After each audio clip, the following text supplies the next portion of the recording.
कुछ बहुत बड़ा नेपाल में चल रहा है, बहुत समय से चल रहा है। It is being simmering on, उबल रहा है बहुत समय से। उसको बहाना चाहिए फूटने का। वो हंडिया फूटने वाली है। प्रेशर कुकर है ना, उसमें प्रेशर बन गया है। Nepal is a ticking time bomb जिसे कहते हैं। टिक टिक टिक टिक टिक, इट्स टिकिंग। और अगर नेपाल में कुछ भी होता है तो उसका डायरेक्ट इंपैक्ट, हमारा पोरस बॉर्डर है नेपाल से, हमारा पीपल टू पीपल रिलेशन है। आप जाएंगे तो लोग चावल खरीदने हिंदुस्तान आते हैं और फिर चले जाते हैं।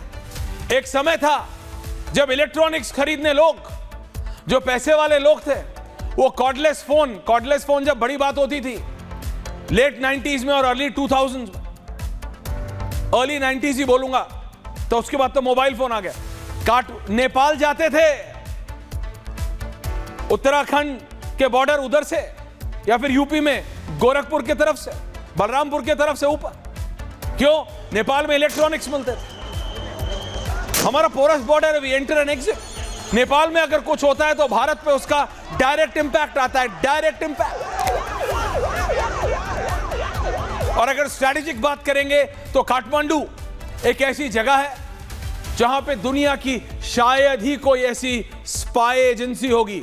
जी हां, शायद ही कोई ऐसी एजेंसी होगी जिसका फुटप्रिंट, यानी जिसके आदमी या जिसके फुट्स ऑन ग्राउंड नेपाल में नहीं होंगे। क्यों? भाई भारत के तो बनता है क्योंकि नेपाल है, भारत से लगा हुआ है। भारत है तो पाकिस्तान, यानी रॉ है तो आईएसआई है। भैया रॉ और आईएसआई है तो चाइनीज है, चाइनीज हैं तो रशियंस हैं, रशियंस हैं तो अमेरिकन हैं, अमेरिकन हैं तो इजरायलीज हैं। आप समझ रहे हैं? शायद ही दुनिया की कोई ऐसी स्पाई एजेंसी होगी जिसका फुटप्रिंट काठमांडू में नहीं हो।